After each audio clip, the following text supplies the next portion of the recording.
Good morning, viewer. Welcome to World Perspective. Here's the breaking news. Yes, most amazing news also. Yes, between North and South Korea lies the demilitarized zone DMZ, one of the world's most heavily armed borders. The 160-mile stretch is barred with fences and landmines and is largely empty of human activity. But that isolation has inadvertently turned the areas into a haven for wildlife.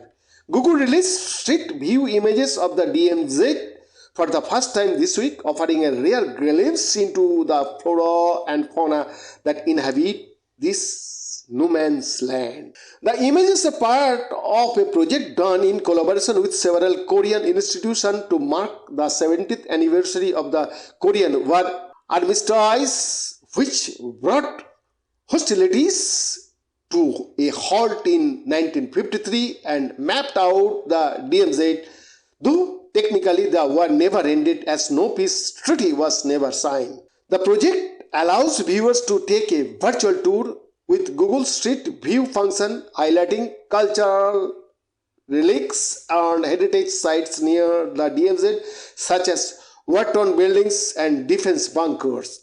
But the most surprising images are of the more than 6,100 species thriving in the DMZ, ranging from reptiles and birds to plants. Of Korea's 267 endangered species, 38% live in the DMZ according to Google. After the Korean War, the DMZ had minimal human interference for over 70 years, and the damaged nature recovered on its own. It stayed on its side. As a result, it built up a new ecosystem not seen around the cities and has become a sanctuary for wildlife.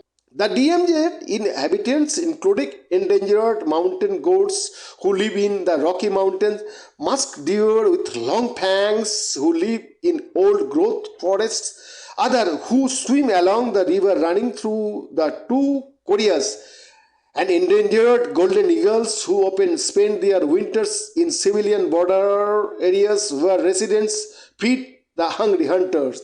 Many of the images were captured by unmanned cameras installed by South Korea's National Institute of Ecology in 2019. These cameras photographed a young Asiatic black bear for the first time in 20 years, delighting researchers long concerned with the endangered population decline due to poaching and habitat destruction.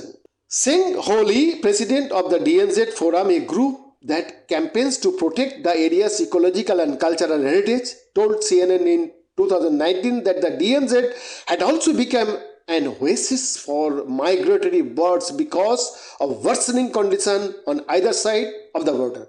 Logging and flooding had damaged North Korean land, while urban development and pollution had fragmented habitats in South Korea, he said. We call the region an accidental paradise, he said at that time. The Google images also show pristine, biodiverse landscapes. Users can use street views to explore the Yeongnam High Moor, boasting wide grassy fields filled with wetland plants, or the Hampton River Gorge with turquoise water snaking between high granite walls. Many voices in both the Koreas and international environmental organizations have been calling for the conservation of the DMZ for decades, but the process is not easy as it requires cooperation from both Seoul and Pyongyang. There has been some progress in recent years, with former South Korean President Moon Jae-in and North Korean leader Kim Jong-un vowing in 2018 to turn the DMZ into a peace zone. The following year, South Korea opened the first of 3 peace trials for a limited number of visitors along the DMZ, bringing hikers past observators and barbed wire fences. However, relations have deteriorated since then, with tension skyrocketing in 2022 as North Korea fired a record number of missiles and as a new South Korean president took office. DMZ report, Perspective.